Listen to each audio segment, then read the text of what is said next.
हाँ आपने उलमा कराम के नाम ले लेने के कौन कौन बताना शुरू करो। हो गई। अस्सलाम वालेकुम। हम लोगों ने ये मस्जिद के लिए जगह ली है बहरिया टाउन के अंदर।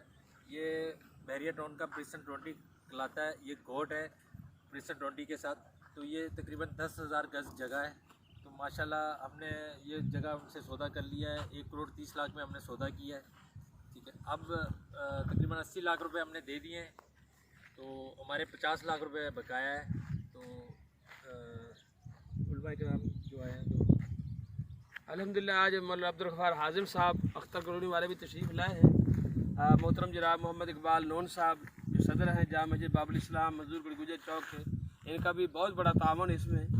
और इस तरह दीगर अहबाब भी पहले सर्वे कर चुके हैं। कारी खलील रहमान जावेद साहब, शेख यूसुफ कसूरी साहब, शेख अब्दुल रहमान सामरूदी साहब।